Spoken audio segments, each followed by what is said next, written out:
Alors c'est la 8e édition que nous faisons justement sur le camp de la Valbonne. Donc chaque année on a la chance de renouveler ce partenariat pour faire ce stage qu'on appelle Hydrac Défense et qui permet à nos étudiants de passer 3 jours et de se familiariser au leadership, à la gestion du stress et également à travailler en environnement complexe. On a créé en fait pour l'occasion des blasons qui permettent en fait de faire une promotion avec un nom particulier. Et cette année la promotion c'est la promotion René Cassin, comme le prix Nobel de la paix et aussi comme notre campus. Vous verrez l'écusson qui est particulièrement réussi cette année.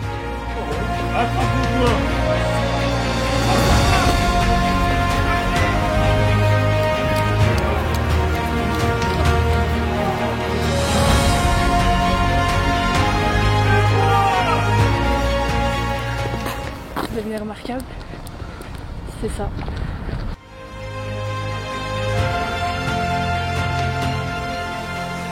On avait vraiment peur parce qu'on nous avait dit que ça allait être très dur et finalement ça s'est super bien passé et franchement c'est super cool et il y a vraiment une cohésion d'équipe donc c'est vraiment génial.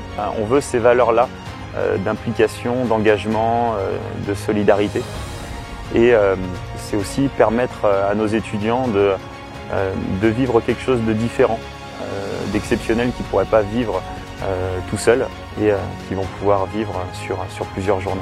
Par exemple ce matin sur le parcours qu'on a fait, moi j'étais plus vers la fin et tous ceux de mon équipe ils m'ont motivé, ils m'ont dit allez Solène et tout, tu passes devant comme ça on te suit à ton rythme et tout.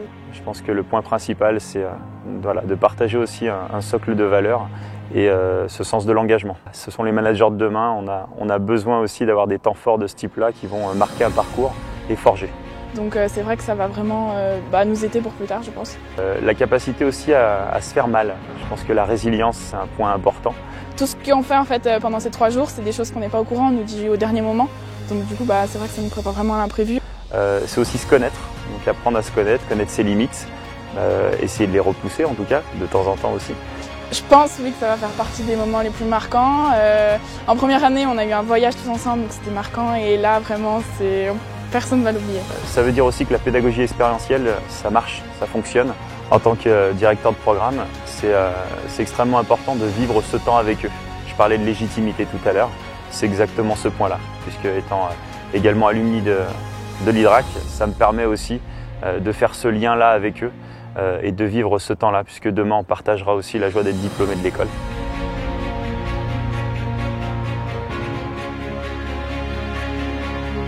J'étais à l'Hydrac au programme Grande École, je suis sortie en 2015. J'ai fait la première édition du stage Hydrac Défense il y a 8 ans maintenant. J'ai eu comme une petite révélation et vraiment une appétence pour le monde militaire. Et aujourd'hui je suis réserviste donc en tenue militaire pour encadrer le stage Hydrac Défense. La boucle est un peu bouclée. On a pu assister à une simulation d'attaque du coup en milieu hostile. Quelqu'un qui s'est fait tirer dessus, blessure il me semble à l'artère fémorale droite, qui a dû être rapatrié en technique de pick and run. Pourquoi est-ce qu'on montre aujourd'hui des exercices d'évacuation sanitaire? Évidemment, c'est pas pour l'aspect médical parce que c'est pas là qu'on va les former, mais c'est pour aussi comprendre en fait tout l'imbriquement des différents rôles dans une équipe. Et si tout le monde fait tout, on fait rien de bien. L'Hydrac Business School à Lyon du coup nous invite à effectuer ces 3 jours là en stage militaire en immersion. Parce qu'ils ont compris du coup comment nous lier les uns aux autres, comment faire en sorte qu'il y ait une émulation de groupe et créer un esprit d'équipe. À l'Hydrac, on apprend des compétences de leadership, on apprend des compétences de management, on apprend aussi l'humilité, mine de rien, parce qu'on découvre différentes matières qui sont plus ou moins faciles à appréhender au premier abord.